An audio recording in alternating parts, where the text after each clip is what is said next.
Standing on a bridge that has weathered 2,000 years of storms, wars, and the relentless passage of time, you can't help but feel a sense of awe. The stones beneath your feet were placed by hands that belonged to a civilization without computers, without modern machinery, yet their work still stands stronger than ever. Now look around at the bridges built in our lifetime. Some are already showing cracks after just a few decades, while others have collapsed entirely. How is it possible that ancient structures outlast our own by centuries, even millennia? The answer isn't just about bricks and mortar. It's a story of ingenuity, patience, and a philosophy of building that modern engineering has somehow left behind. Think about the Roman bridges still carrying foot traffic today, or the arched stone masterpieces of medieval Europe that have survived earthquakes and floods. These weren't just feats of brute strength, they were designed with a deep understanding of nature, materials, and time. Ancient engineers didn't just build for their generation, they built for generations they would never meet. They used locally sourced stone, lime mortar that actually grows stronger with age, and shapes that distributed weight in ways modern calculations are only now beginning to fully appreciate. Meanwhile, today's bridges are often made of steel and concrete, materials that degrade faster, require constant maintenance, and are plagued by shortcuts in the name of speed and cost. But here's the real mystery. Why did we ever stop building this way? Was it progress, or did we lose something vital along the way? This isn't just a question for historians or engineers, it's a lesson for all of us. Because the choices we make today about how we build, how we design, and what we prioritize will shape the world for centuries to come. So join me as we unravel the secrets of these ancient marvels, from the quarries where their stones were cut to the mathematical principles that keep them standing. By the end, you'll see bridges and the world in a whole new light. The past has left us clues. It's time we started listening. The Pont du Gard in France isn't just a bridge. It's a masterclass in engineering that has carried water and foot traffic for nearly 2,000 years. Built by the Romans without a single drop of mortar, its stones were cut so precisely that they locked together through sheer friction and gravity. Nearby, Spain's Alcantara Bridge stretches across the Tagus River, a monument so sturdy it survived wars, floods, and even an attempt to destroy it during a conflict. These aren't exceptions, they're proof of a forgotten philosophy. Ancient builders didn't just stack rocks, they sculpted them to work with nature, not against it. Take the arch, one of history's most enduring designs. While modern engineers rely on steel beams that rust or concrete that cracks, the Romans perfected the semicircular arch, a shape that naturally channels weight downward into the ground. Each stone in the arch, called a voussoir, presses against its neighbors, creating a self-reinforcing system. The wider the arch, the stronger it becomes, which is why so many Roman bridges still stand today. Compare that to modern flat-deck bridges, where weight strains against rigid supports, creating weak points that demand constant repair. But the real genius wasn't just in the shape, it was in the materials. Ancient builders used local stone, often limestone or granite, which hardens over centuries instead of deteriorating. They avoided shortcuts, letting mortar cure for months before adding weight, a patience unthinkable in today's rush to meet deadlines. Even their foundations were revolutionary. The Romans drove wooden piles into riverbeds which petrified over time, turning into stone anchors. Meanwhile, modern concrete, despite its initial strength, crumbles as water seeps in and rusts the steel inside, a flaw ancient engineers would have found baffling. Perhaps the most striking difference is in mindset. Ancient bridges were built as legacies, with inscriptions dedicating them to future generations. Engineers planned for earthquakes by adding slight flexibility, for floods by elevating foundations, and for time itself by choosing materials that improved with age. Today, we calculate lifespans in decades, not millennia, trading durability for speed and profit. The irony, many of these ancient bridges outlasted the empires that built them, while modern ones often need rebuilding within a human lifetime.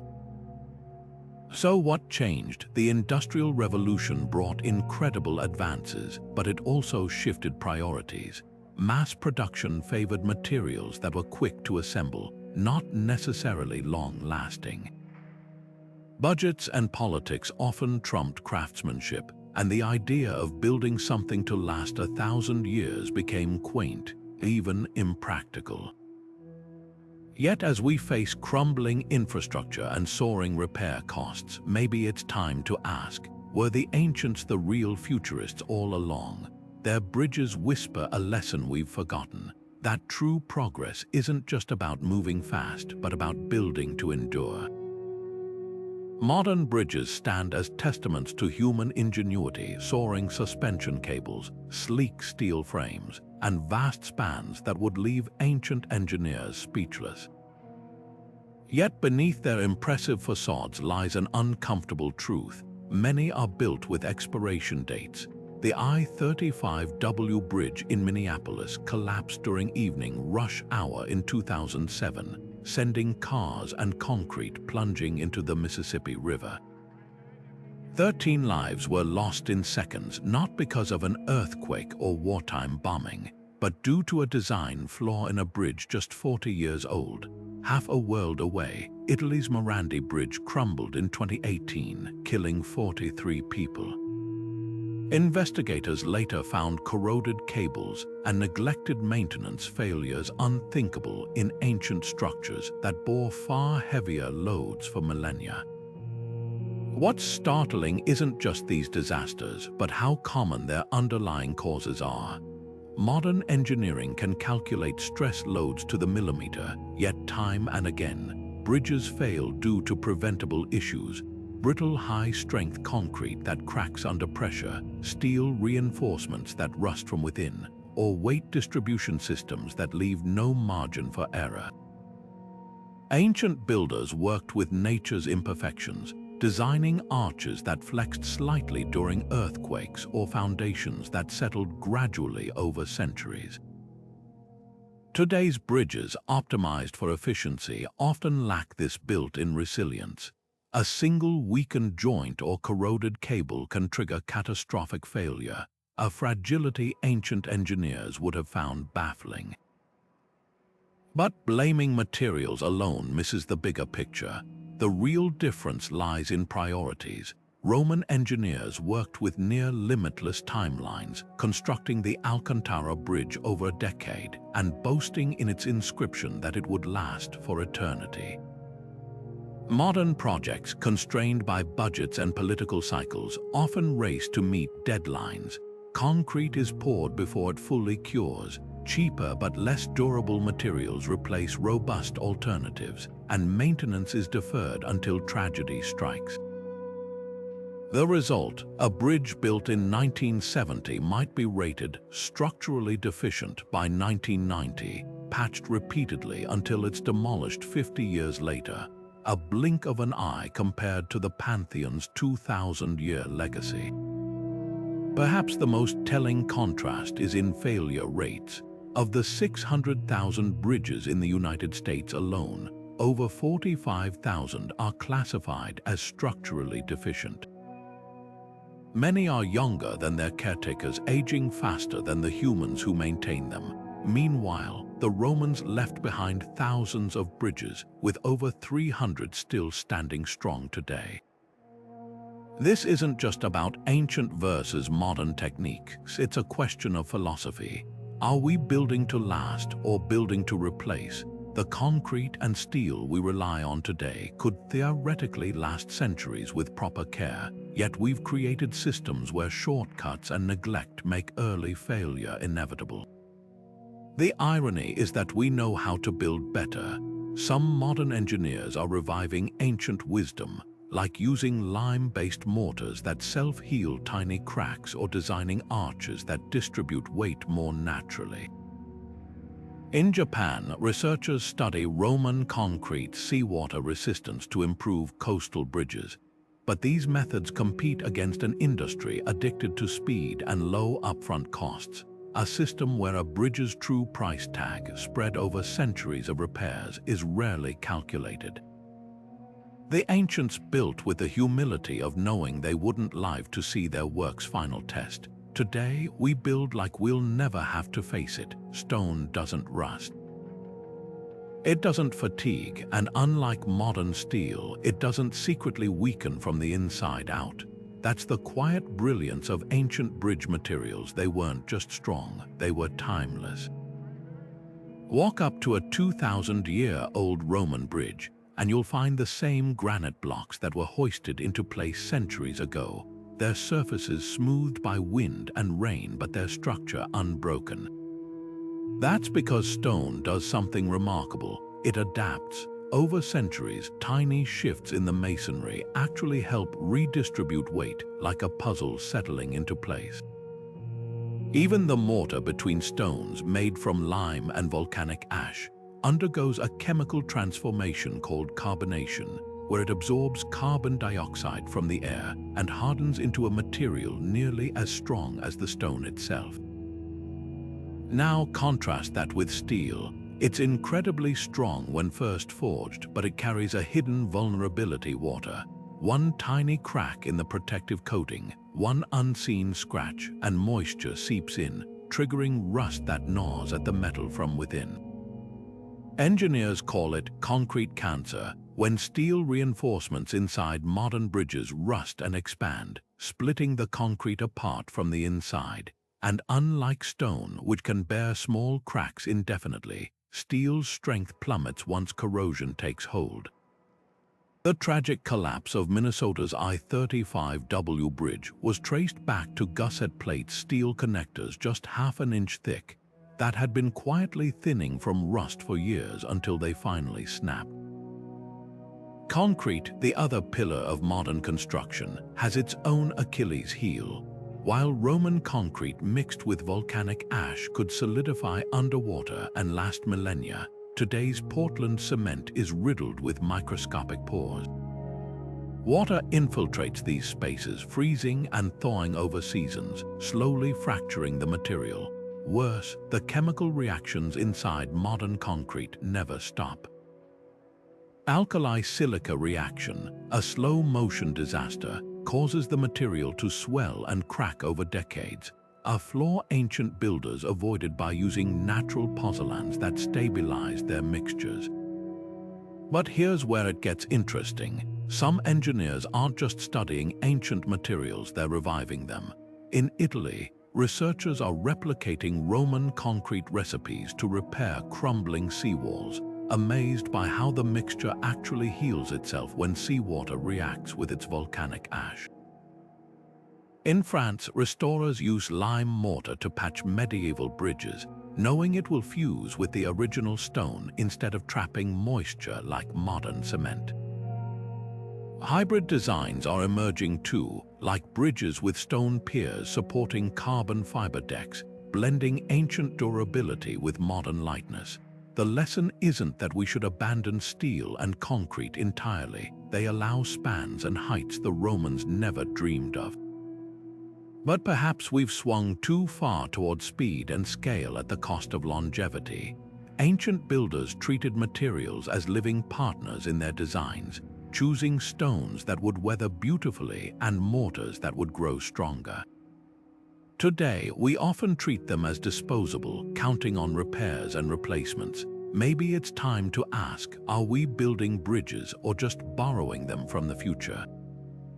Ancient engineers worked with a rhythm. Modern construction sites have forgotten the rhythm of seasons, of curing mortar under open skies for years, of stone blocks shaped by hand until they fit like locked fingers.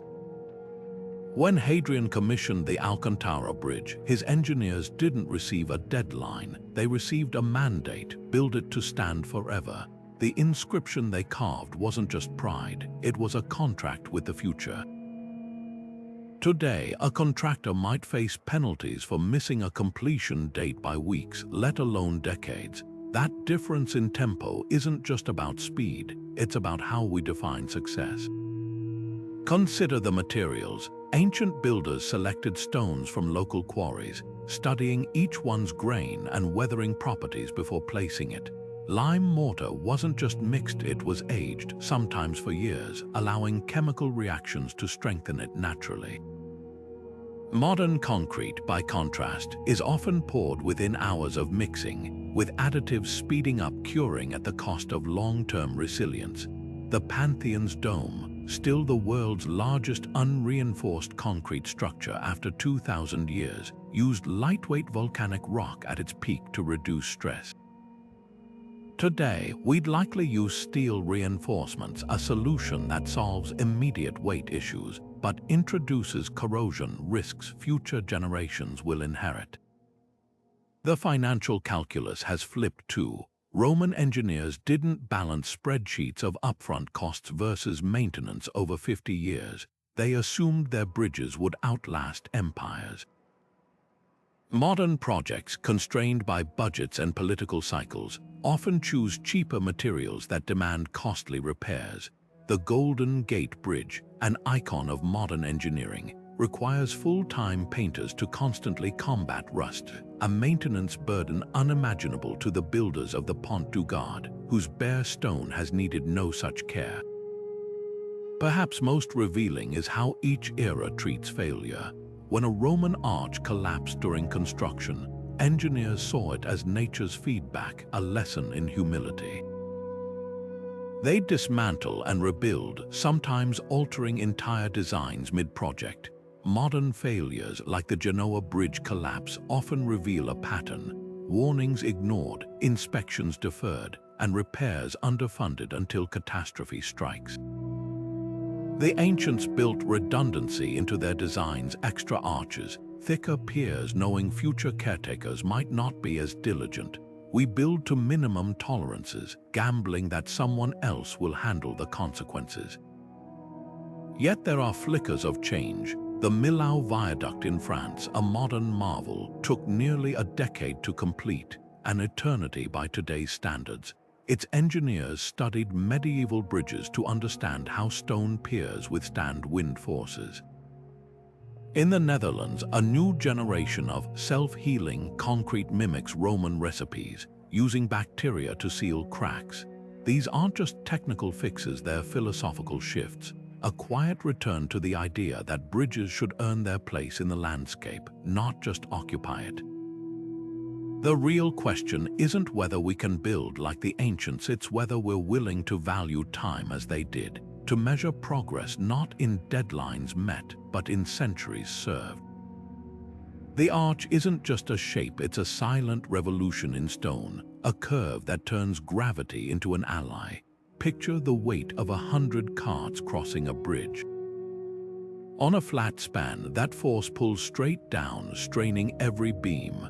But in an arch, something magical happens. Each stone presses against its neighbors, channeling that weight outward and downward into the earth. The more weight you add, the tighter the arch grips itself. It's why Rome's Aqua Claudia could deliver water for 400 years, and why Segovia's aqueduct still stands after 19 centuries without a single drop of mortar holding it together. Roman engineers didn't just use arches, they weaponized them. Take the Bridge of Alcantara, where 6 massive arches leap across a rocky gorge. The central span, over 90 feet wide, wasn't just a show of skill, it was a calculated defiance of nature. By stacking smaller arches atop larger ones, they created a structure where every element reinforced the next. Even when one arch was destroyed in war, the others held firm, a testament to redundant design modern engineers call defense in depth. Compare that to today's flat deck bridges where a single corroded beam can trigger collapse. the arch doesn't just endure, it thrives under pressure. Yet somewhere between the Renaissance and the Industrial Revolution, we fell out of love with the curve. Steel beams promised speed and simplicity, and concrete slabs offered cheap, flat surfaces for cars. But the trade-offs were steep. Flat bridges demand perfect materials, steel that never rusts, concrete that never cracks because every flaw concentrates stress at weak points. Arches, by contrast, forgive imperfections. Medieval masons knew this intuitively, building arches with slightly irregular stones that settled over time into unbreakable embraces. Modern scanners now reveal their secret. Those flaws actually distribute stress more evenly than machined precision ever could. Some engineers are listening. Spain's La Vicaria Bridge, completed in 2007, resurrects Roman wisdom with a modern twist, slender concrete arches supporting a lightweight deck. In Norway, the Randselva Bridge blends ancient principles with carbon fiber, proving arches needn't be bulky to be strong. Even in earthquake zones, engineers are rediscovering how arches flex rather than fracture when the ground shakes, a lesson written in the ruins of Roman bridges that survived tremors which flattened modern counterparts. The irony: we've known the arch's superiority for millennia. Leonardo da Vinci sketched arched bridges with spans no engineer dared attempt in his day. Thomas Telford, the father of modern civil engineering, built his finest work, the Pont aqueduct, using stone arches. Yet somewhere in our rush for efficiency, we convinced ourselves that newer meant better. The arch didn't fail us, we failed the arch. Now, as concrete cancer eats at our highways and steel bridges demand billion-dollar repairs, perhaps it's time to relearn the oldest lesson in engineering. Sometimes the strongest path isn't a straight line. It's easy to look at an ancient bridge still standing after centuries and assume it was simply built better, that no maintenance was ever needed, but that's a myth hiding a deeper truth. The Pont du Gard didn't survive 2,000 years by accident. It survived because generations of caretakers repaired its stones, cleared its waterways, and even reinforced its foundations during the Middle Ages. In China, the Jeju Bridge's curved spans have been meticulously documented in repair logs dating back to the year 605. These weren't forgotten relics, they were living infrastructure, tended to with the same reverence as temples or palaces. Compare that to the Brooklyn Bridge, a modern marvel when completed in 1883, yet within decades, its steel cables were found to be corroding from trapped moisture.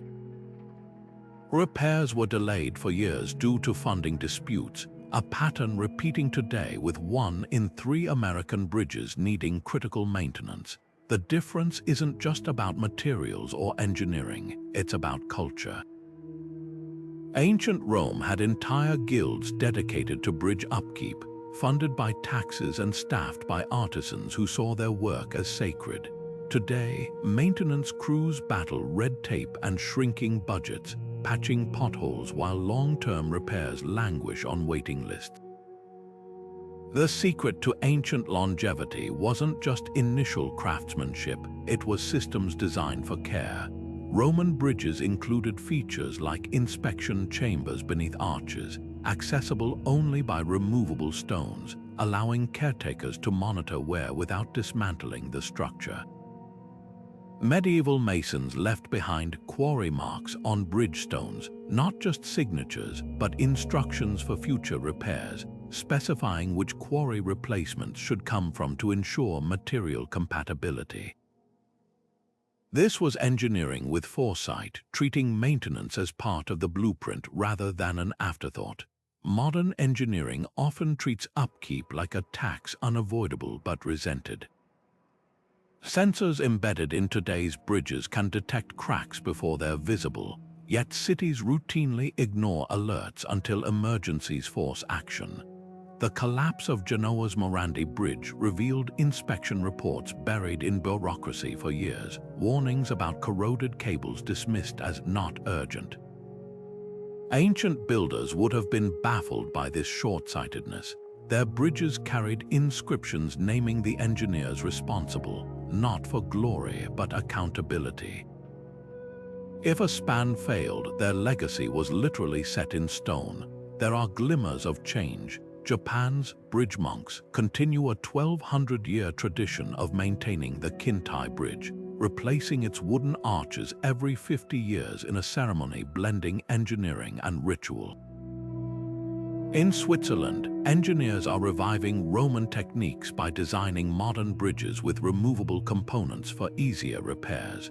These aren't just technical solutions, they're cultural ones, restoring the idea that a bridge is a covenant between generations. The stones of the Alcantara Bridge never asked to last 2 millennia. They were given that chance by hands that understood true strength isn't just in building, it's in tending. Ancient engineers didn't just build bridges, they conducted silent conversations with the land. Look at the Roman bridges hugging Italian riverbanks, their foundations shaped to split currents rather than resist them, or the Inca suspension bridges woven from mountain grasses that swayed with earthquakes instead of snapping. These weren't accidents, they were collaborations. Builders selected stones from nearby quarries that had already weathered centuries of local conditions, ensuring new structures would age in harmony with their surroundings. Mortar recipes varied by region: volcanic ash near Pompeii, crushed seashells along coastlines, each formulation tailored to its environment like a key fitting a lock. Modern engineering often takes the opposite approach. We dredge rivers straight for shipping lanes, forcing bridges to stand rigid against unnatural currents. Concrete recipes are standardized globally, poured in Arctic winters and desert summers alike, as if nature were an inconvenience to overcome. The result: saltwater corrodes steel supports meant for calm lakes, and permafrost thaws beneath foundations designed for stable ground. The Tacoma Narrows Bridge didn't collapse in 1940 because of poor materials. It failed because its designers treated wind as an afterthought, creating a flat ribbon that whipped itself apart in a storm the locals called Old Man Breeze. Climate change has turned these flaws into crises. Rising seas now lap at bridge supports engineered for 20th century water levels, while increased rainfall overwhelms drainage systems meant for gentler storms. The ancient city of Venice offers a haunting contrast. Its medieval bridges were built with floating foundations that adjust to changing tides, while modern additions require billion-dollar flood barriers to survive.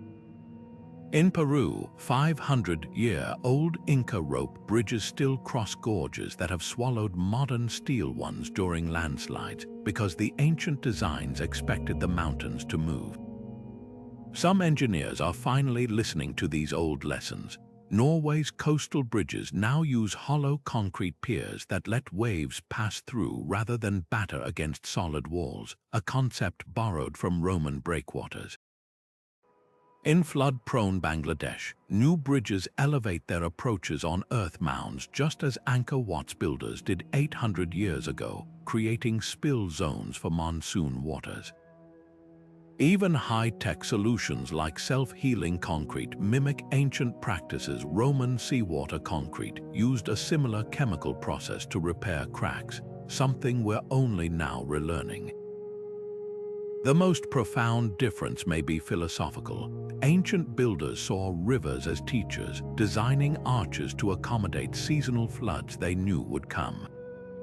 Today, we often treat nature as an opponent to be conquered, then wonder why our bridges lose. Perhaps longevity doesn't come from defying the environment, but from humility, from building like the oak that bends in the wind, not the rigid tower that breaks. The bridges that outlive us won't be the strongest, but the most adaptable. The hands that shaped the stones of Rome's aqueducts left more than just fingerprints, they left a legacy. Each block was chiseled by masons who knew their work would outlive them, their names sometimes carved into the hidden faces of stones like quiet promises to the future. These weren't laborers, they were custodians of a craft perfected over generations, apprentices spending years learning how to read a stone's grain or mix mortar that would cure for centuries. Fast forward to today, where concrete is poured by machines guided by GPS, and steel beams are bolted together by crews racing against the clock. Efficiency has skyrocketed, but something intangible has faded, the human touch that turned bridges into heirlooms. Automation isn't the enemy. Cranes lift weights no human could, and computer models simulate stresses ancient engineers could only intuit. But when a robotic welder seals a joint with millimeter precision yet misses the hairline crack beneath, or when prefabricated concrete segments arrive with hidden voids because no artisan inspected them by hand, we see the limits of speed. The collapse of Florida's pedestrian bridge in 2018 was traced to a single flawed calculation in a digital model, a mistake a seasoned builder might have caught by eye. Ancient craftsmen worked with a tactile wisdom machines lack, the way a mallet's ring reveals a stone's integrity, or how lime mortar's scent signals its readiness. Yet the most striking difference isn't in tools, it's in mindset. Roman bridge guilds operated like medieval universities, passing down secrets through mentorship. A mason might spend a lifetime mastering arches alone. Today, specialization has splintered construction into silos. Engineers design, machines fabricate, crews assemble, and rarely do these roles overlap. The result, a bridge where every component meets spec, yet the whole lacks the resilience of structures built by generalists who understood every facet of their craft.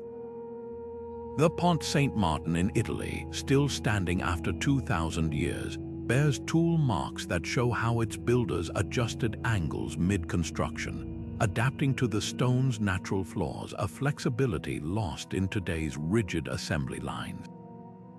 But hope isn't lost. In Germany, a team restoring Cologne's historic bridges blends laser scanning with traditional stone cutting, using tech to enhance, not replace, centuries-old techniques. Japanese carpenters building timber bridges weave fid chips into beams, embedding digital maintenance records just as medieval masons left quarry marks. These hybrids prove technology and tradition aren't opposites, they're partners. The real challenge isn't choosing between hands and machines, it's remembering that bridges serve humans, not schedules. When a Spanish stonemason rebuilding the Puente Romano whispers to apprentices, the stone will tell you where it wants to break. He's upholding a dialogue between maker and material that no software can replicate. Perhaps the bridges of tomorrow will thrive when we stop asking which is better, ancient craftsmanship or modern speed, and start asking how to marry the soul of the former with the power of the latter. Beneath the Pantheon's soaring dome lies one of history's greatest engineering mysteries, a concrete recipe that defies time itself. While modern buildings crumble after 50 years, this 2,000-year-old structure stands unbroken, its walls bearing secrets we've only begun to decipher. The key isn't in the thickness of the walls, but in the chemistry of the mortar binding them. Roman engineers mixed volcanic ash from the nearby Pozzuoli region with lime and seawater, creating a material that didn't just resist decay, it actively fought back. Microscopic analysis reveals crystals of aluminous tobamorite growing within the ancient concrete, a mineral that forms as seawater percolates through the mixture, filling cracks with ever-hardening fingers of stone. Modern Portland cement tells a different story. Designed for rapid curing and high initial strength, it lacks the volcanic ash that gave Roman concrete its self-healing properties. Worse, the steel reinforcements we rely on become its Achilles heel. When water penetrates, rust swells the metal, bursting the concrete from within like ice cracking a pipe. Pantheon's builders needed no rebar. Their dome lightens toward the top with pumice aggregate, its weight perfectly channeled into the walls below. While today's engineers patch crumbling overpasses with epoxy injections, Roman concrete repairs itself, a process scientists now call autogenous healing. The real shock came when researchers at Berkeley X-rayed samples from Roman harbors. Structures submerged for 2 millennia showed compressive strength increases of 20%. Modern concrete weakens by half in saltwater within decades. The difference: Romans mixed their mortar with seawater intentionally, triggering chemical reactions we once considered damaging. Their concrete wasn't just durable, it was alive, evolving to meet new challenges much like the empire that built it. Now, teams from MIT to Switzerland are racing to reverse engineer this lost knowledge. One breakthrough came when scientists realized Roman lime wasn't just a binder. It was pre-mixed with ash and water into a putty, then aged like wine before use. This hot mixing created pockets of reactive lime that continue sealing microcracks centuries later. Modern attempts to replicate this produced concrete that withstood earthquake simulations 3 times longer than conventional mixes. Another team embedded glass fibers in concrete to mimic the self-healing crystals, while Japanese engineers blend volcanic ash from Mount Fuji into tunnel linings, proving ancient solutions can solve modern crises. Beyond materials, the Pantheon whispers a deeper lesson about patience. Its concrete took years to cure fully, a luxury unimaginable in today's rush to open highways and high rises. Yet that very slowness created resilience. The dome's lower sections hardened first, bearing weight while upper layers settled gradually. Modern skyscrapers rise in months, their concrete forced to strength with chemical accelerants that sacrifice longevity for speed. What other wisdom might we recover? Vitruvius, Rome's great architect, wrote of testing mortar by letting it dry on a bronze plate. If it cracked, the mix was flawed. Medieval masons judged lime quality by taste, knowing sweet-tasting batches indicated proper burning. These weren't superstitions, they were precision instruments honed through centuries of observation. As climate change batters our infrastructure with storms Roman engineers never anticipated, their greatest gift may be teaching us to build not just for our needs, but for those of generations we'll never meet. The Pantheon didn't survive by accident, it survived by design.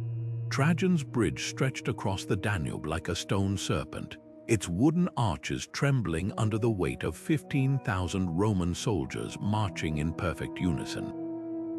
Built in just 2 years around the year 105, it was a temporary structure meant to last only for Emperor Trajan's invasion of Dacia, yet its design secrets reveal why ancient bridges could handle sudden, massive loads without collapsing.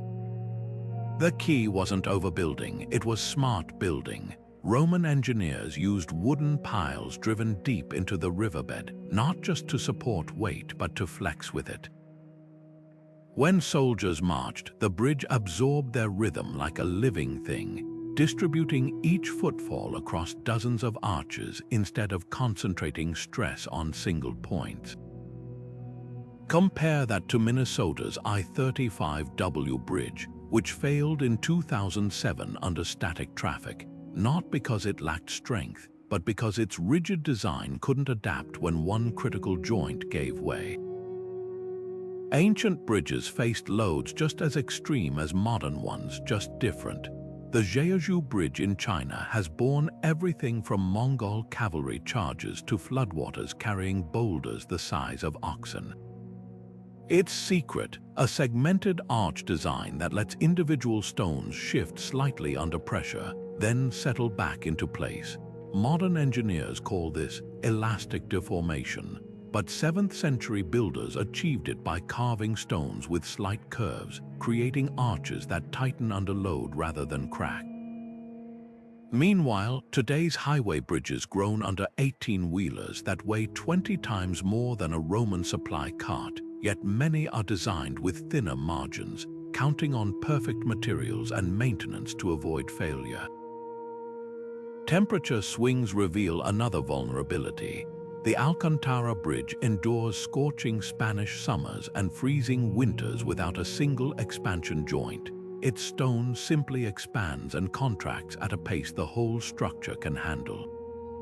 Modern steel bridges, by contrast, expand dramatically with heat, requiring complex joints that become failure points when clogged with debris or corroded by salt. In 1989, the Loma Prieta earthquake shattered San Francisco's Cypress Street Viaduct in part because its rigid steel frames couldn't flex like the nearby Bay Bridge's older, more flexible sections. Ancient builders didn't just accommodate nature's forces, they invited them in, knowing a bridge that fights its environment will always lose in the end. Perhaps the most overlooked lesson lies in redundancy. When Trajan's engineers built their Danube crossing, they included removable wooden sections that could be destroyed quickly if enemies approached, a feature that also allowed easy repairs. Medieval bridges often had secondary safety arches hidden beneath decorative ones, ready to catch the load if the primary structure failed. Today's cost-cutting measures often eliminate such backups, leaving no margin for error when a single corroded cable or cracked weld fails. The ancients built knowing their bridges would face wars, floods, and centuries of neglect, so they left room for imperfection. Modern engineering, for all its precision, often forgets that true resilience isn't about never failing, but about failing gracefully. The irony, we now have tools to build bridges more adaptable than ever. Shape memory alloys that remember their original form after bending, sensors that detect stress before cracks appear, even self-healing polymers inspired by Roman concrete. Yet we rarely use them, trapped by budgets and habits that prioritize upfront cost over long-term survival. Trajan's bridge was dismantled after just a few years, not because it failed, but because its purpose was served. Imagine what its engineers could have left us if they'd built to last. Innovation in engineering often wears the shiny cloak of progress, but beneath it lies a sobering truth: not all that's new is better. Take the case of high-performance polymers used in modern suspension bridges. Touted as lighter and stronger than steel, these materials sometimes fail in ways engineers never predicted. In 2019, a pedestrian bridge in Miami collapsed when its carbon fiber reinforcement delaminated a failure mode so unexpected it wasn't even in the textbooks. Meanwhile, the simple iron chains of China's 17th-century Luding Bridge still hang strong after surviving earthquakes and invasions, their wrought iron links rusting slowly but predictably over centuries. The allure of cutting-edge solutions sometimes blinds us to ancient wisdom. Roman engineers avoided using metal in their aqueducts not because they lacked metallurgy, but because they understood stone's timeless reliability. Today, we embed steel rebar in concrete for instant strength, only to watch it rust and fracture within decades. The irony: researchers now realize the volcanic ash Romans mixed into their concrete acted like microscopic rebar, reinforcing the material naturally without introducing corrosion risks. We've spent a century reinventing what they already mastered, yet dismissing modern innovation entirely would be equally foolish. The Millau Viaduct's slender steel deck would astonish medieval bridge builders, just as carbon fiber cables would amaze Renaissance engineers. The real challenge lies in discerning when novelty serves longevity and when it undermines it. Japan's Akashi Kaikayo Bridge blends ancient principles with space-age materials, using pendulum-like dampers inspired by pagoda designs to withstand typhoons. Its engineers didn't choose between old and new, they married the best of both. Perhaps the most telling examples come from failures. When England's 21st century Millennium Bridge wobbled dangerously on opening day, dubbed the Wobbly Bridge by Londoners, engineers fixed it not with more technology, but by revisiting a 14th century solution, adding dampers similar to those in Salisbury Cathedral's spire. Sometimes progress means looking backward. The Pantheon's self-healing concrete wasn't surpassed by modern chemistry. It was forgotten, then rediscovered through painstaking archaeology. This isn't about nostalgia, it's about humility. Ancient builders worked within nature's constraints, using local materials that aged gracefully.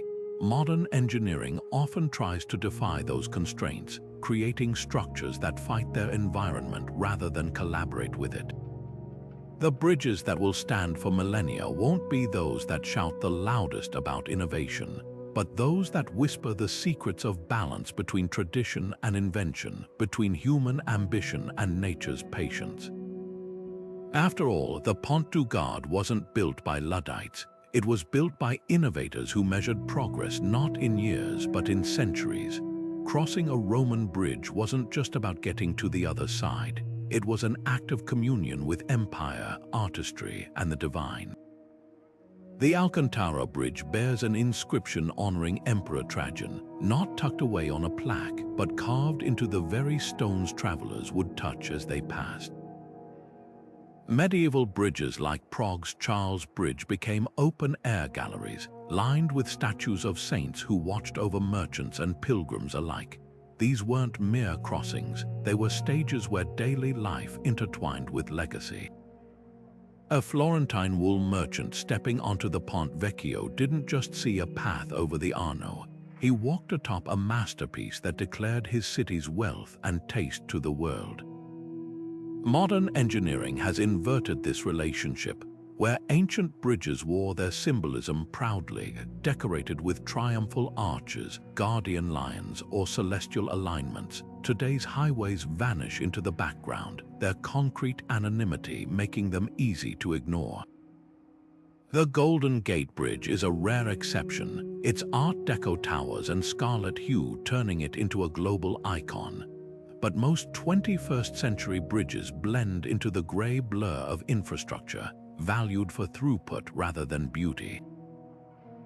The result, a public that hardly notices bridges until they fail, and politicians who see maintenance budgets as easy cuts rather than investments in civic pride. This shift runs deeper than aesthetics. Ancient bridges were community projects in the truest sense. Venetian records show nobles and fishmongers alike donating to the Rialto Bridge's construction, their names etched into its foundations. In Nepal, entire villages still gather to renew the ropes of traditional hemp bridges, weaving them together in festivals that blend work and worship. These structures became anchors of identity, so when cracks appeared, repairing them wasn't just practical, it was sacred. Contrast that with modern cities where bridge repairs trigger complaints about traffic delays, not communal action. Yet signs of change are emerging. Oslo's new pedestrian bridges double as public parks, their curves inviting strolls rather than hurried crossings. Singapore's Henderson Waves Bridge twists like a ribbon through the treetops, its undulating form making walkers feel they're floating. Even pragmatic overpasses now sometimes feature murals or LED displays, acknowledging that beauty isn't frivolous, it's what makes people care.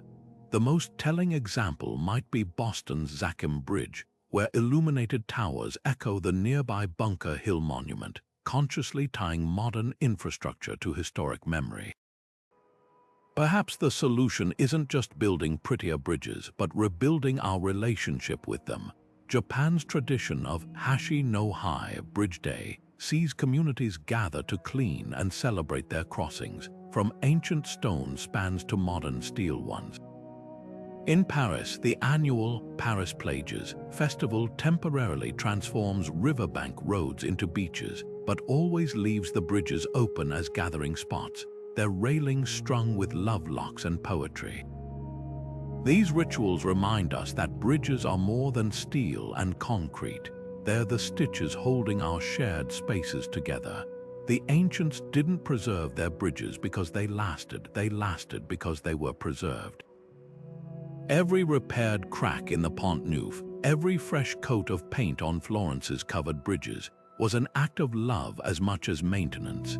If we want bridges that endure, we must first give them stories worth telling, not just as conduits for traffic, but as canvases for our collective dreams. After all, a bridge that lives in the heart will always find hands to care for it. China's Anji Bridge arches gracefully over the Zairo River, its slender stone ribs defying gravity and time for over 1,400 years. Known as the Grand Old Bridge, it holds the title of the world's oldest open spandrel segmental arch bridge, a design so advanced that European engineers wouldn't replicate it for another 1,000 years. What makes it extraordinary isn't just its age, but its defiance of earthquakes. In a region rocked by countless tremors, the Anji Bridge has never collapsed. Its secret, a design that embraces movement. Unlike rigid Roman arches, its segmented structure allows slight shifts during quakes, redistributing stress like a willow bending in the wind. The builders even carved the stone voussoirs with intentional irregularities, creating micro-gaps that absorb shocks, a technique modern engineers now call seismic isolation. Japan's traditional Kintai bridges offer another masterclass in flexibility. Built without nails or mortar, their wooden arches are lashed together with mountain vines and ropes that stretch and contract. When typhoons roar through the valleys, these bridges sway like living things, their very looseness becoming their strength. After each storm, villagers simply retie the ropes, a ritual passed down since the 17th century. Compare that to modern rigid bridges in earthquake zones, where reinforced concrete often cracks catastrophically under stress. The lesson is clear. Sometimes the strongest structures aren't the stiffest, but the ones that know how to yield. But Asian bridge mastery wasn't just about physics, it was about philosophy. Chinese builders adhered to the Taoist principle of Wu Wei, or effortless action, designing with the land rather than against it. The Jeju Bridge's arches mirror the curves of distant mountains, blending into the landscape so seamlessly that poets compared it to a new moon rising above clouds. Meanwhile, in Sri Lanka, ancient engineers aligned bridges with celestial events, using star positions to calculate optimal angles for withstanding monsoon winds. These weren't just technical choices, they reflected a worldview where human creations harmonized with cosmic rhythms. Materials told their own story. While Romans relied on heavy stone, Asian builders often chose lightness and adaptability. The Incas' grass rope bridges, some spanning longer than 2 football fields, could be rebuilt in days after floods, a stark contrast to modern steel spans requiring years of construction. In Myanmar, the Yubane Bridge's teakwood pylons draw oil from the water, naturally preserving themselves against rot. Even the mortar told a tale. Korean builders mixed sticky rice paste into their lime, creating a biocomposite so durable that some 14th century bridges still bear tank traffic today. Perhaps the most poignant difference lies in caretaking traditions.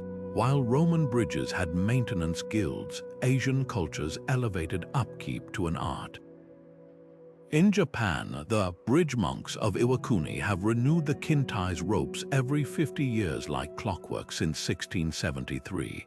Chinese dynasties kept meticulous bridge diaries, recording every repair and flood level, creating a data trove modern historians now study for climate patterns. This wasn't just maintenance, it was a covenant between generations, where each repair honored the builder's original intent. Today, as megacities sprout skyscrapers overnight, these ancient principles are resurfacing in unexpected ways. Engineers studying the Anji Bridge's seismic tricks have incorporated similar flexible joints into California's earthquake-proof overpasses. NASA has even explored Inca rope techniques for potential Mars habitats, where lightweight, repairable structures are essential. The bridges of the East whisper a timeless truth. Durability isn't about resisting change, but dancing with it. In an age of climate chaos and crumbling infrastructure, that's a lesson we can't afford to ignore. Ancient engineers didn't need supercomputers to calculate stress loads. They had something far more powerful: geometry etched into the very bones of the earth. Walk beneath the arches of Rome's Pont and you'll notice something curious. The ratio of its span to height matches the same mathematical harmony found in seashells and sunflowers. This isn't coincidence, it's the golden ratio in action, a proportion so inherently stable that Renaissance scholars called it the divine proportion. While modern engineers rely on finite element analysis software, Roman builders used compasses and straightedges to create curves where every stone's weight flowed seamlessly into the next. The Parthenon's columns follow this same ratio, proving it wasn't just aesthetic, it was structural genius encoded in simple mathematics. The magic of these proportions reveals itself under pressure. When heavy carts crossed medieval bridges like England's Mono Bridge, the golden ratio's logarithmic spiral naturally distributed weight outward toward the abutments rather than concentrating it at the center.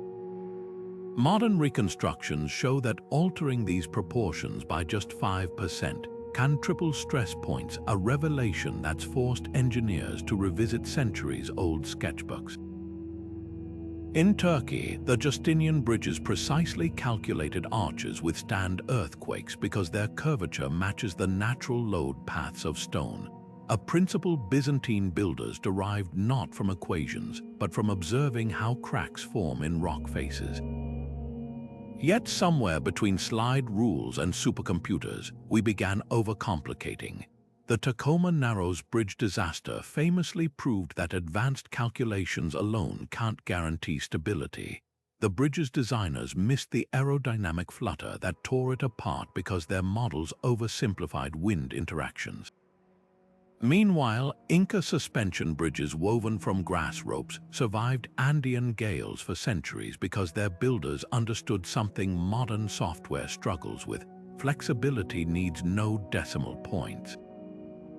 The Quechua people measured spans by pacing and tension by hand feel, creating structures that danced with the wind rather than fought it.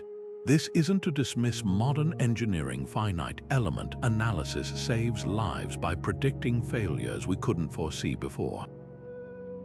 But the Pantheon's dome, still standing after 2 millennia with its perfect hemispherical geometry, suggests we might have thrown out some timeless wisdom with the parchment. Recent studies of Gothic cathedrals reveal that medieval masons used a geometric stereotomy, cutting stones along natural stress lines revealed by simple compass rotations, a technique now being adapted for 3D printed concrete. Even earthquake-resistant skyscrapers in Tokyo are rediscovering ancient tricks, using base isolation systems that behave like the rocking stones in Inca foundations. The real lesson isn't about choosing between past and present, but recognizing that some mathematical truths transcend technology. When a 13th century Chinese builder carved the Jeju Bridge's spandrel holes to reduce weight, he was applying the same principle of mass distribution that spacecraft designers use today. He just got there with charcoal sketches instead of CFD. Perhaps the future of resilient design lies not in abandoning our computers, but in programming them with the geometric wisdom etched into every stone of the Alcantara Bridge. After all, the river doesn't care whether you calculate its currents with an abacus or an algorithm, only that your bridge understands its language. The ancient builders of Constantinople's bridges didn't just account for predictable river currents, they prepared for the 1,000-year flood.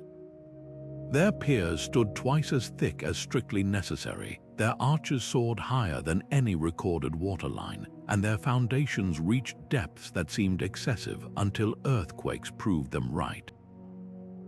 This wasn't wastefulness, it was wisdom carved in stone. Fast forward to 2022, when Pakistan's floods wiped out over 200 modern bridges in weeks. Many had been designed to precise hydrological models, but those models were based on 20th century climate data, leaving no margin for the torrents of a warming world. Redundancy was the ancients' insurance policy. Roman engineers built the Pons Aemilius with not one, but 3 backup arches submerged underwater, invisible until drought revealed them 2 millennia later. Medieval masons constructing London Bridge included starling projections, wedge-shaped breakwaters that diverted ice and debris, a feature so effective it survived until the 19th century. Compare that to modern Minnesota's I-35W bridge, whose collapse was traced to gusset plates barely half the needed thickness. The difference. Ancient builders assumed their calculations might be wrong. Modern ones often assume they're infallible. Climate change has turned this oversight deadly. Rising seas now corrode coastal bridge supports never designed for saltwater exposure. Increased rainfall overwhelms drainage systems sized for gentler storms. Yet some engineers are quietly reviving ancient safeguards. Norway's new coastal bridges use sacrificial outer layers of stone, like Roman concrete, to protect inner steel frames from salt spray. In flood-prone Bangladesh, engineers elevate approach roads on earthen berms, mimicking Angkor Wat spill zones that diverted monsoon waters for 8 centuries. The most profound shift may be psychological. Ancient inscriptions boast of bridges lasting for eternity, while modern contracts specify 50-year lifespans.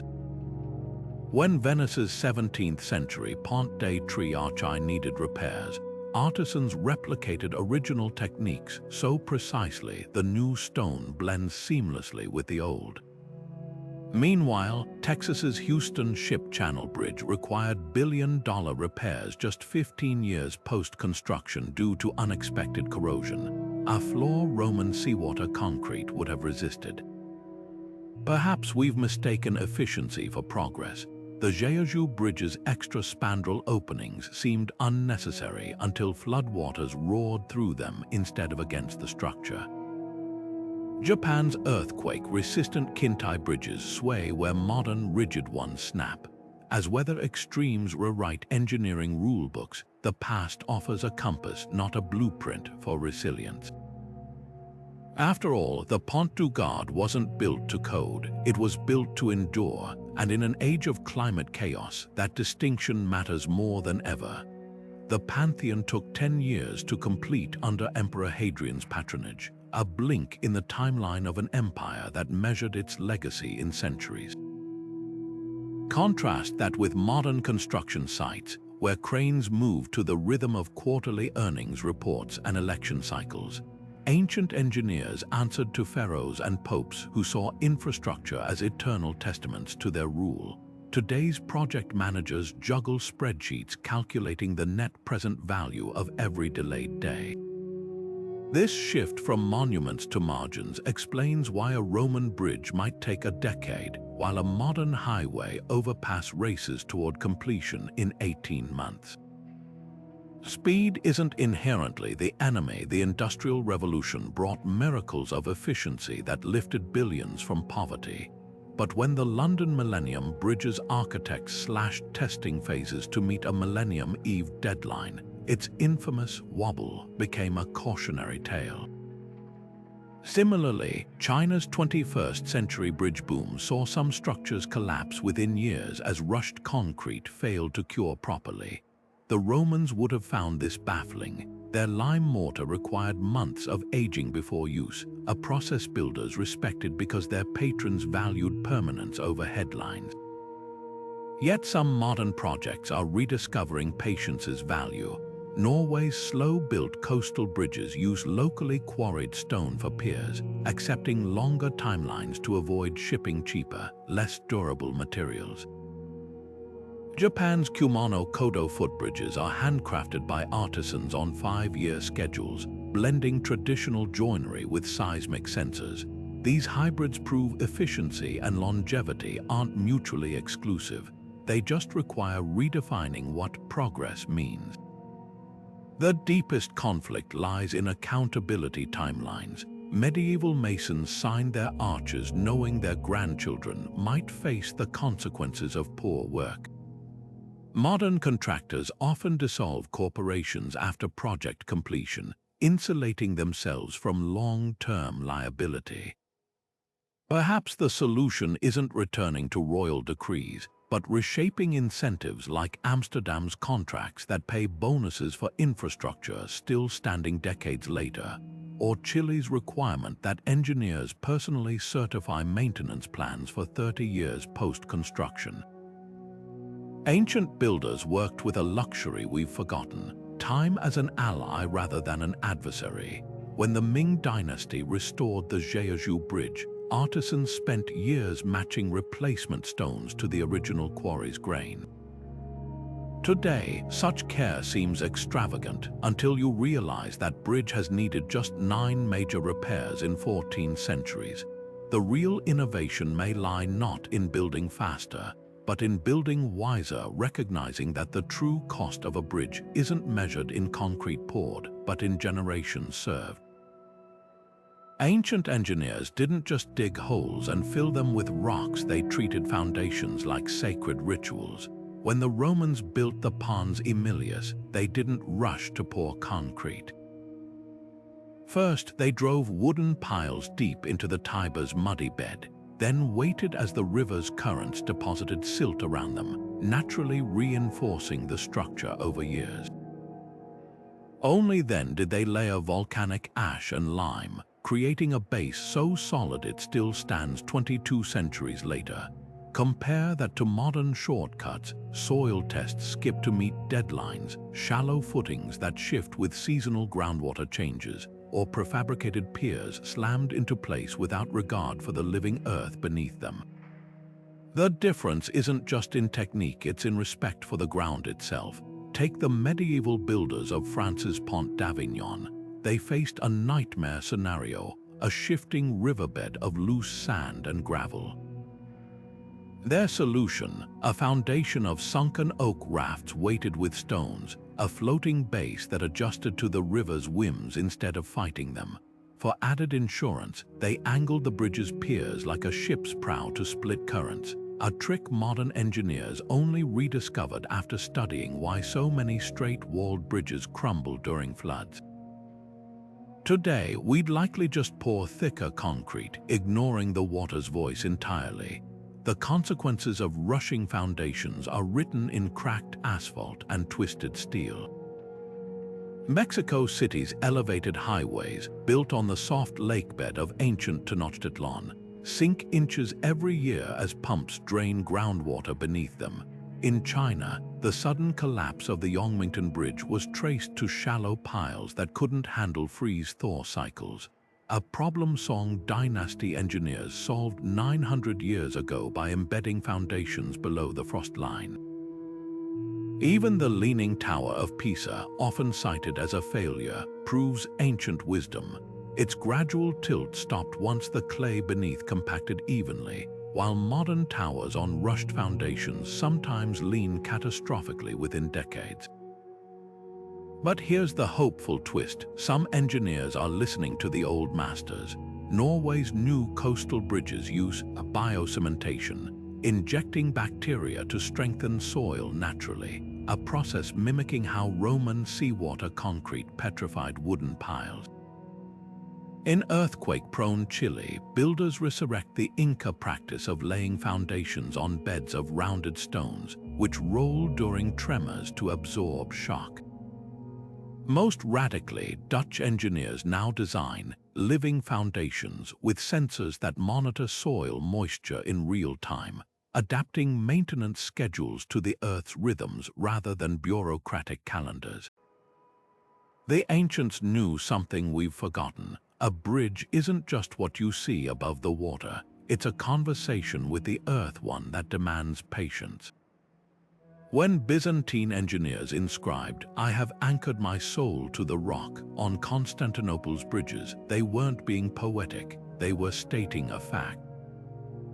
Their foundations gripped bedrock not just with stone, but with time, years of watching how rivers rose, how soils shifted, how winds whispered warnings. Today, we pour concrete on Friday and drive trucks over it by Monday, then act surprised when the ground pushes back. Maybe it's not the earth that's unreliable. Maybe it's us. When the Brooklyn Bridge first stretched its steel tendons across the East River in 1883, it wasn't just connecting Manhattan to Brooklyn, it was bridging two eras of engineering. Its granite towers rose with the solemn grandeur of a Roman aqueduct, each stone hand cut and fitted with the precision of medieval masons. Yet soaring between them hung revolutionary steel cables, spun from thousands of wires no thicker than a pencil lead. This unlikely marriage of old and new created something extraordinary, a bridge that's outlived most of its modern counterparts while carrying loads its designers never imagined. The secret wasn't in choosing between tradition and innovation, but in honoring the strengths of both. Those neo-Gothic towers weren't just aesthetic flourishes, they were load-bearing masterpieces. Quarried from the same main granite used for lighthouses, their compressive strength rivals the Pantheon's walls. Unlike modern concrete piers that degrade in saltwater, these stones have actually grown more resilient over time, their crystalline structure tightening with age. Meanwhile, the steel cables, then a daring new material, were over-engineered to 6 times the necessary strength, a redundancy that saved the bridge multiple times. When a cable snapped during construction, killing 2 workers, engineer Washington Roebling didn't just replace it, he added 3 more, ensuring the system could withstand multiple failures. That's ancient wisdom in modern clothing. Build not for perfection, but for resilience. The bridge's hybrid DNA shows most clearly in its flexibility. On windy days, the deck sways up to 3 feet, a feature that terrified early pedestrians but saved the structure during hurricanes. Medieval masons would have recognized this principle. Their cathedrals swayed slightly to dissipate earthquake energy. Modern engineers initially dismissed it as poor rigidity, until computer models proved this very movement prevents stress fractures. Even the crisscrossing diagonal cables, originally added for stability, mirror the flying buttresses of Gothic architecture, another case of old solutions answering new problems. So what other hybrid designs could redefine durability? Imagine bridges with Roman-inspired concrete piers reinforced by carbon fiber, combining 2,000-year-old chemistry with space-age materials. Or suspension spans using laminated timber beams, a rediscovered ancient material now fireproofed with modern gels paired with self-healing polymer cables. Some engineers are already experimenting with living bridges in India, where aerial roots of rubber trees are trained into natural suspension cables, merging biology with engineering. The most promising might be smart stone composites, where embedded sensors monitor microscopic cracks in granite blocks, allowing repairs before problems escalate. Ancient mass meets modern microtechnology. The Brooklyn Bridge's greatest lesson isn't about stone or steel, it's about humility. Its engineers borrowed freely from Egyptian pyramid builders for foundation techniques, from Renaissance artists for perspective in the tower arches, and from silk weavers for the cable spinning process. They didn't assume newer meant better or that older was obsolete. In an age of specialization, that interdisciplinary curiosity feels almost radical. Perhaps the bridges of the future won't come from choosing between ancient and modern, but from asking a simpler question: what works, After all, the East River's tides don't care if a solution is centuries old or brand new, only that it stands the test of time. Rust never sleeps, and for modern steel bridges, that's a deadly truth. While ancient stone spans like Rome's Pont Sant'Angelo stand pristine after 2,000 years, steel structures near coastlines often show corrosion within decades. The culprit, a simple chemical reaction. When oxygen and moisture meet bare metal, they create iron oxide, flaky, weak, and hungry for more steel to consume. Saltwater accelerates this process tenfold, explaining why bridges like Florida's Sunshine Skyway require constant repainting, while the granite blocks of Spain's Puente Romano haven't needed a touch-up since the 1st century. But steel's vulnerability isn't just about chemistry, it's about design. Ancient stone bridges used massive, solid blocks with no internal cavities to trap moisture. Modern steel girders, by contrast, are riddled with hidden crevices, bolt holes, overlapping plates, and box beams where water pools unseen. The collapse of Minnesota's I-35W bridge revealed how rust can lurk for years inside gusset plates, thinning critical connectors to breaking points long before inspectors spot damage. Stone doesn't hide its flaws, steel often does until it's too late. Engineers aren't surrendering to rust without a fight. Cutting-edge solutions like thermal-sprayed zinc coatings create sacrificial layers that corrode instead of the steel beneath, a high-tech twist on ancient principles. Japan's Akashi Kaikyo Bridge uses humidity-controlled dehumidifiers inside its steel towers, essentially giving the structure its own climate control system. More radically, stainless steel alloys blended with chromium and nickel resist rust naturally, though their high cost limits widespread use. The most promising innovation might be self-healing polymers coatings that release corrosion inhibitors when scratched, mimicking how Roman seawater concrete repaired its own cracks. Yet some argue we're fighting the wrong battle. Instead of layering band-aids on steel, why not revisit materials that never rusted to begin with? Fiber-reinforced polymers (FRP), now used in pedestrian bridges, weigh a fraction of steel while being utterly immune to corrosion. In Switzerland, engineers are testing bridges with decks made from volcanic basalt fiber, a modern echo of Rome's volcanic ash concrete. Even traditional materials are getting a second look. Norway's Bergsøysund Bridge floats on hollow concrete pontoons, proving mass and buoyancy can replace steel altogether in some designs. The real breakthrough may lie in hybrid thinking. Boston's Leonard P. Zachem Bridge combines weathering steel, an alloy that forms a stable rust patina, with stone-clad piers blending ancient and modern durability. Meanwhile, Dutch engineers are experimenting with biosteel, embedding bacteria in concrete that produces limestone to seal cracks before oxygen reaches the rebar. It's a poetic solution, using living organisms to achieve what Roman builders accomplished with volcanic chemistry. Perhaps the deepest lesson isn't about materials at all, but mindset. Ancient engineers selected stone not just for its strength, but for its honesty. It weathers visibly, demanding care before crises arise. Modern steel fails silently, often catastrophically. Whether through smarter alloys, biomimicry, or entirely new materials, the bridges of tomorrow might thrive by embracing an old truth. Durability isn't just about resisting time, but conversing with it. There's something unsettling about the way we talk about modern bridges like they're disposable gadgets rather than the backbone of civilization. Ancient engineers carved inscriptions promising their bridges would stand for eternity, while today's project blueprints often include estimated replacement dates before the first concrete is even poured. This isn't just a difference in materials, it's a collision of philosophies.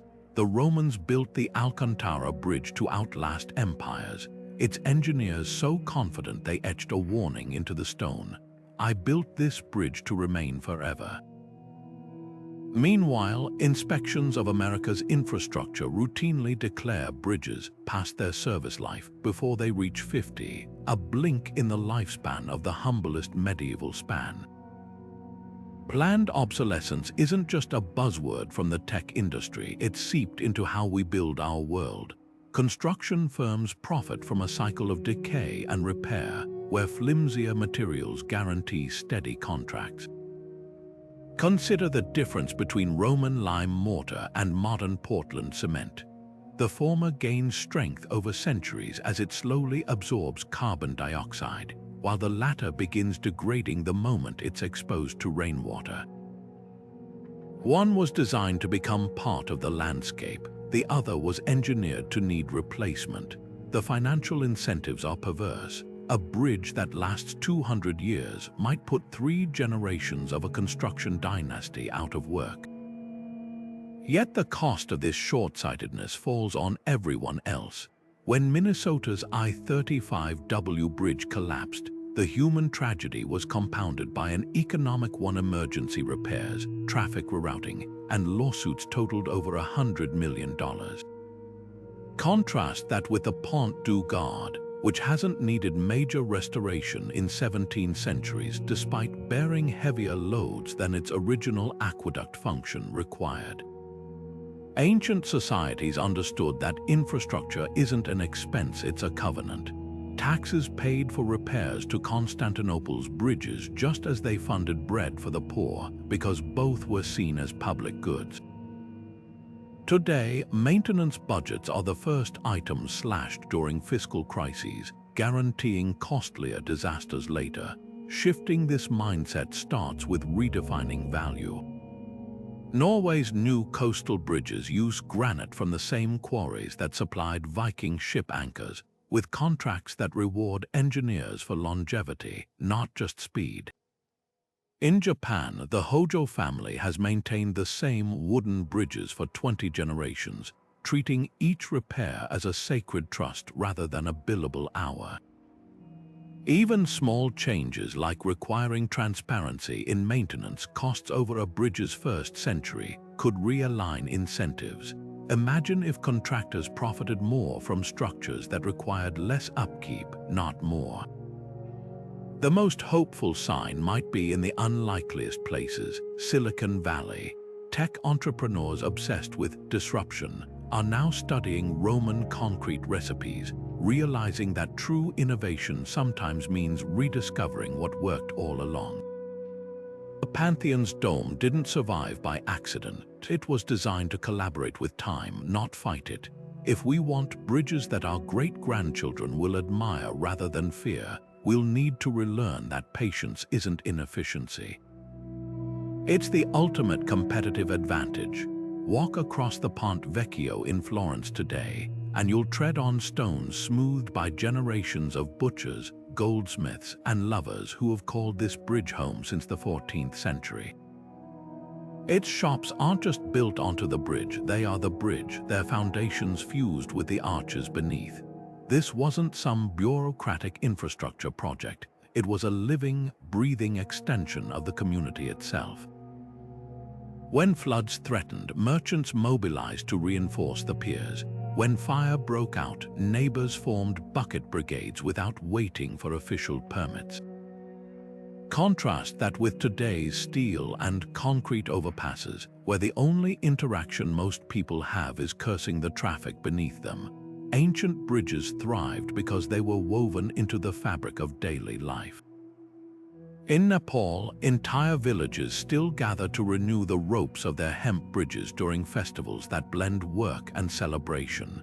The medieval London Bridge wasn't just a crossing, it hosted houses, chapels, and even a public toilet, making its upkeep everyone's business. When cracks appeared, the fishmonger whose stall leaned against a suspect pier would sound the alarm long before inspectors arrived. Modern infrastructure, by contrast, is often invisible until it fails. We outsource maintenance to distant corporations, then wonder why potholes go unfilled until an axle-snapping pothole makes the evening news, yet there are flickers of change. In Japan's Iwakuni, the Kintai Bridge's wooden arches are replaced every 50 years in a communal ceremony where elders teach teenagers the precise knotting techniques passed down since 1673. In Norway, coastal towns hold bridge days where volunteers clean and repaint local spans, turning maintenance into a point of pride. Even in America, cities like Pittsburgh are experimenting with Adaptability programs that train residents to spot early signs of corrosion, a small but vital step toward reconnecting people with the structures they rely on.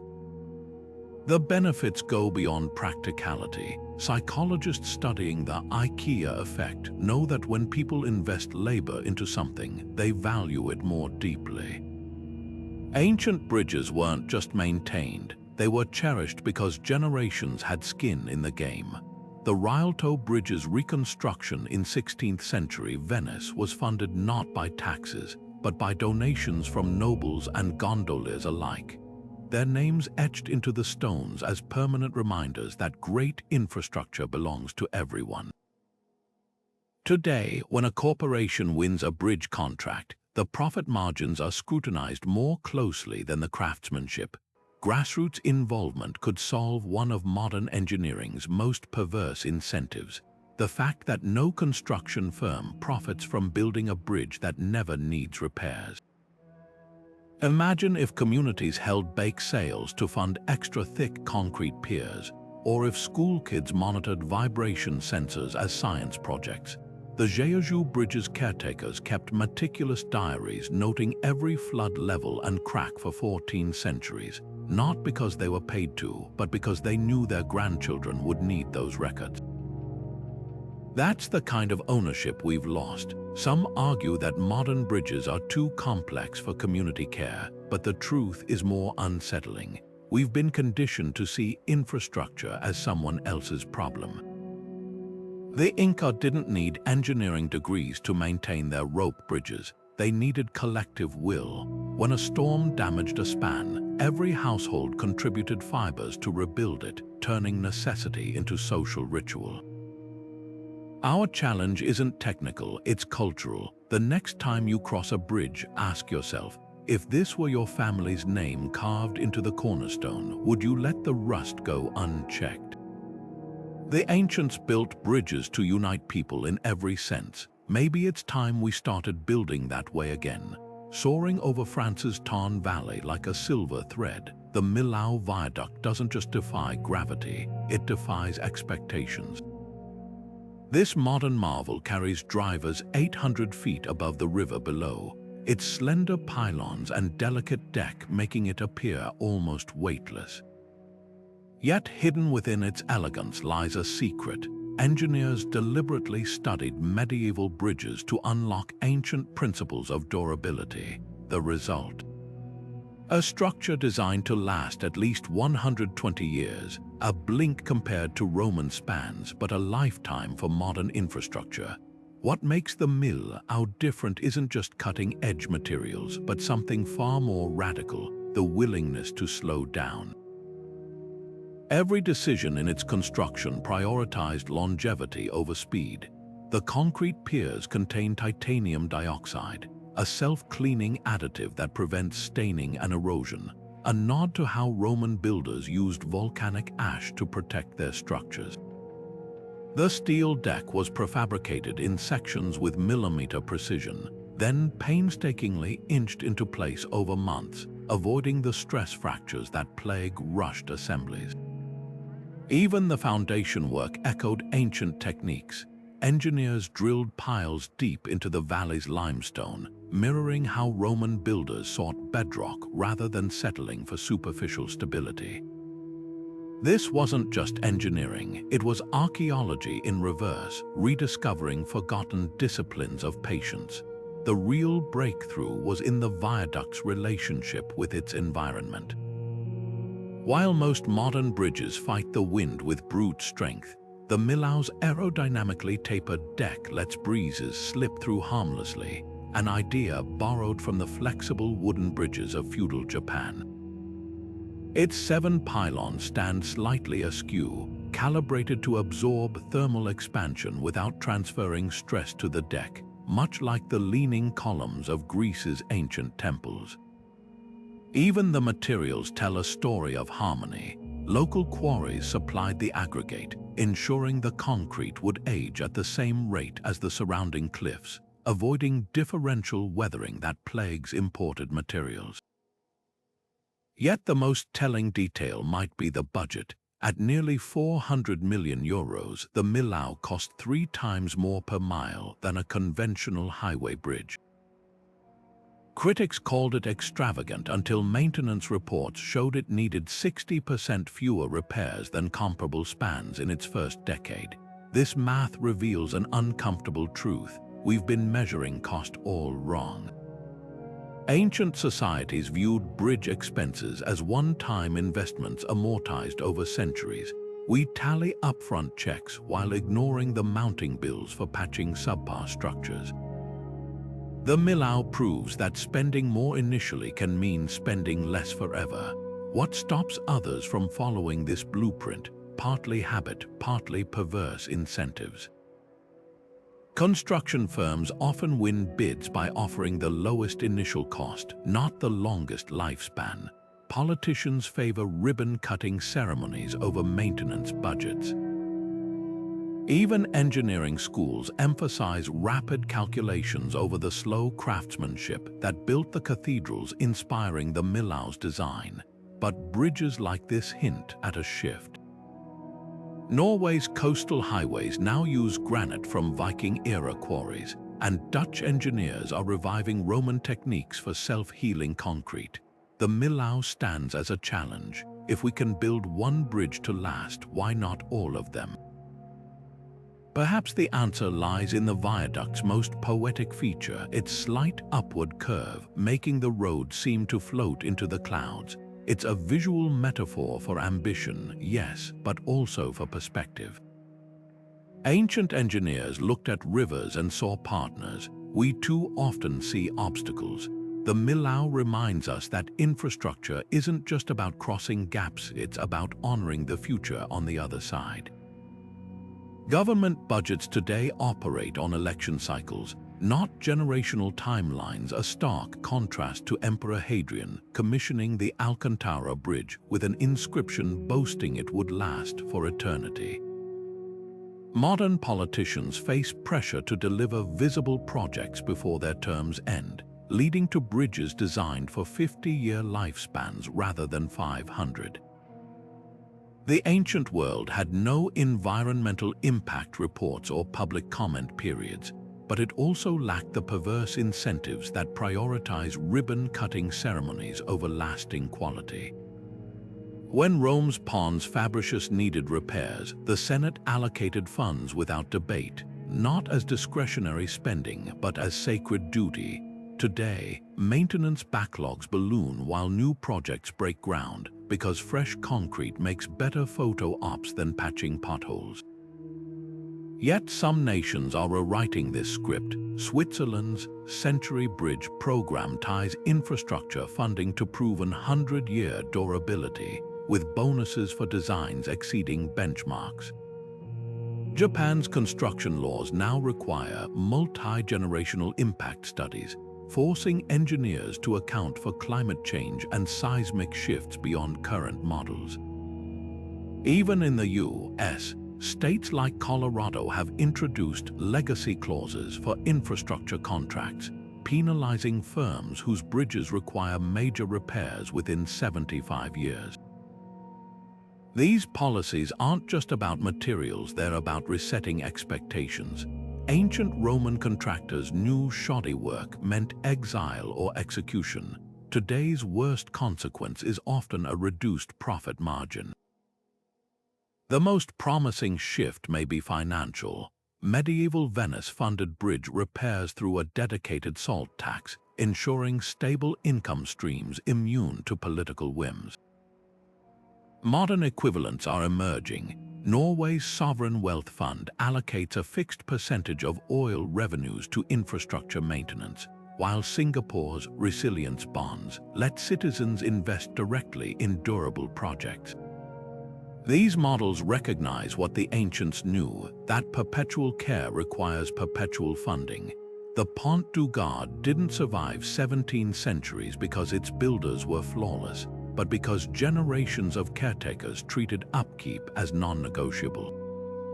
Disasters remain grim catalysts for change. Italy's Genoa Bridge collapse spurred EU-wide reforms mandating independent safety audits, echoing how London's medieval bridge guilds operated. But must we wait for tragedy? The Netherlands now trains schoolchildren to monitor local bridges for cracks, creating cultural ownership that transcends political cycles. Perhaps the real policy innovation isn't in blueprints or budgets, but in remembering that the finest bridges weren't built by governments. They were built by societies that refused to let them fall. The future of bridge construction might lie in a surprising marriage of past and present 3D printers quietly layering stone, not plastic, into arches that echo designs older than the Roman Empire. In labs from Switzerland to Singapore, engineers are resurrecting granite and limestone as printable materials, mixing crushed stone with bio-based binders to create structures that could outlast steel by centuries. One prototype in Barcelona mimics the segmented arches of the Viaduct bridge, its layers fusing over time through natural crystallization, a process eerily similar to how Roman concrete self-healed. The real breakthrough: these printers don't just replicate ancient shapes, they optimize them. Algorithms analyze stress patterns to varied density within each stone block, creating lightweight yet indestructible cores that medieval masons could only dream of. What makes this more than a high-tech gimmick is the material's behavior over time. Unlike modern concrete that degrades with exposure, 3D printed stone actually improves under weather. A test wall at MIT, printed with alternating layers of sandstone and limestone, developed a natural rain armor as softer layers eroded slightly, creating microchannels that diverted water away from critical joints. It's a digital age twist on how ancient builders selected stones with varying hardness to control erosion. Even the printing process itself borrows from the past. Robotic arms deposit material in spiral patterns inspired by the helical masonry of Incan walls, where interlocking stones resisted earthquakes for centuries. The most promising experiments focus on repair. Researchers in Amsterdam are developing mobile 3D printers that crawl along aging bridges like robotic masons, analyzing cracks with LiDAR before printing custom-fit limestone patches. These aren't just cosmetic fixes. The new stone chemically bonds with the old, thanks to binders derived from oyster shell calcium, mimicking how Roman seawater concrete fused with existing structures. Compare that to modern epoxy injections, which often trap moisture and accelerate decay. One restored medieval bridge in France now has printable stone reinforcements that blend so seamlessly, only carbon dating can distinguish new from old. Yet challenges remain. Scaling up from lab prototypes to highway spans requires rethinking everything from quarrying, since printable stone demands ultra-fine granules, to curing times that stretch months rather than days. And there's the irony: while the technology is futuristic, its success hinges on embracing ancient pacing. A 3D printed stone bridge in Norway, currently under construction, will take 4 years to complete, roughly the same duration as the Alcantara Bridge's original build. But the payoff could redefine durability. Early calculations suggest these hybrid structures might last 800 years with minimal maintenance, marrying the permanence of pyramids with the precision of microchips.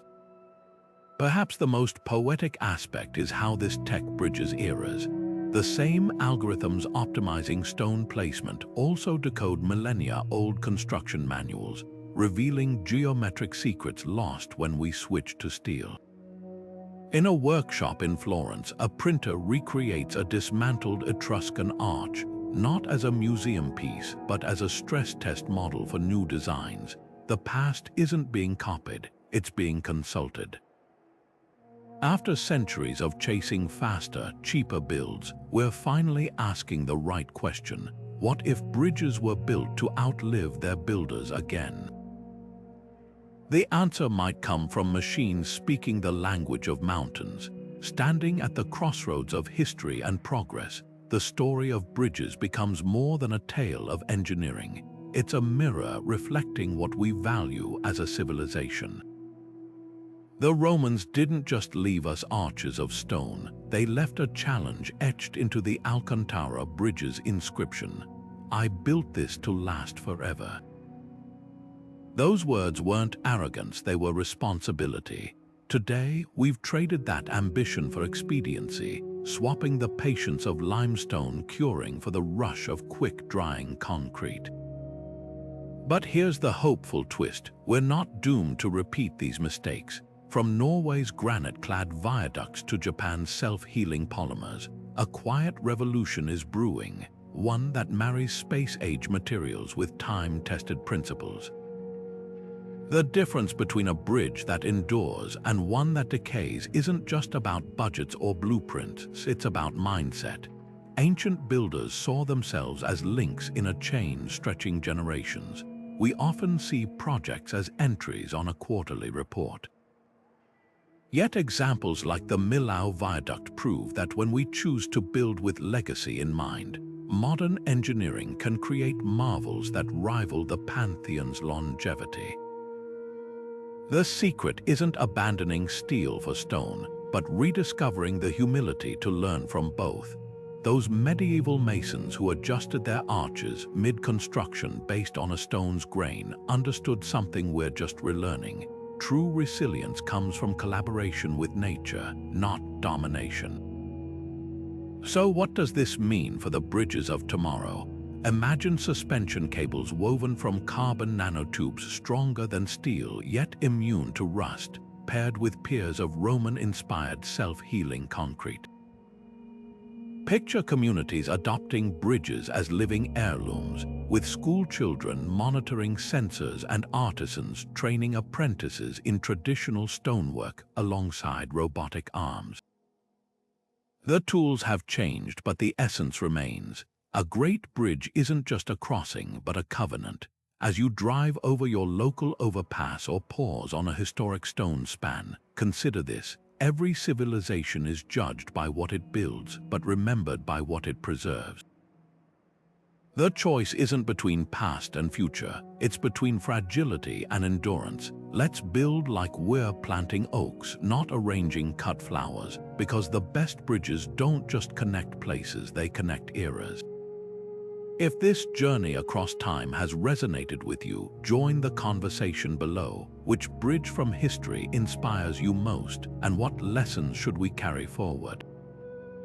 Your voice might just help shape the infrastructure of tomorrow. Don't forget to like, subscribe, and keep exploring the hidden wisdom beneath our feet. The next chapter of engineering history is waiting to be written with both chisels and algorithms.